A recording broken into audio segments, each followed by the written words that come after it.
of how inflammation is connected to mental illness and what the approach is that you're using to help correct that. Sure. So that's, quite an important question. And, when we talk about how nutrition affects the brain and specifically focusing on reducing that sugar and processed foods and refined carbohydrates to improve mental and physical health, we know that consuming excessive amounts of sugar, processed foods, and refined carbohydrates lead to obesity, metabolic problems, fatty liver, heart disease, even cancer.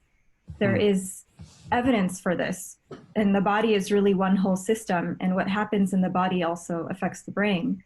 The brain has a delicate balance of neurotransmitters or chemical messengers. With more sugar and processed foods, these levels really become unbalanced and they're significantly off.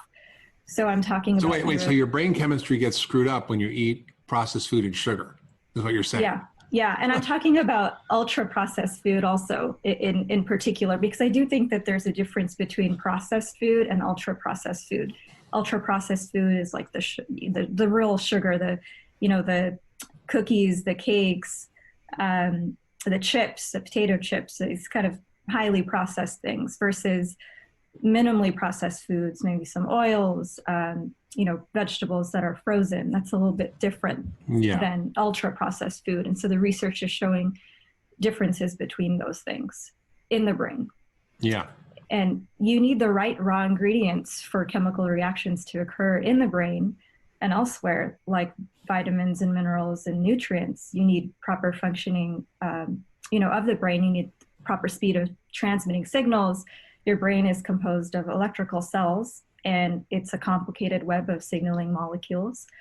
Those cells need fat to develop and to function properly. So you need those omega-3s in your diet. And if you eat sugar and ultra-processed foods, the chances are that you're likely not getting those important nutrients, those vitamins and minerals for those important reactions that you need, nor are you absorbing them.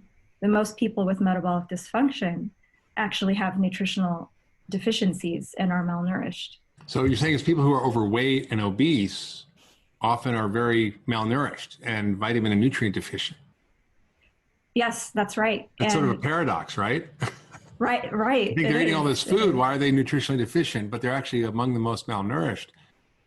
They are, unfortunately. They're looking in all the wrong places for the nutrients. They eat more and more food. And I think a study from Kevin Hall and others showed that if you let people eat as much as they want and you give them ultra-processed food versus whole foods, they'll eat about 500 calories more a day of ultra-processed food because they'll keep eating and they're hungry and they keep driving. And you talk a lot about that in your work, about the biology of what these do to your brain in terms of dopamine and the addiction reward pathways in the brain that make you literally become addicted to these compounds and how that affects you.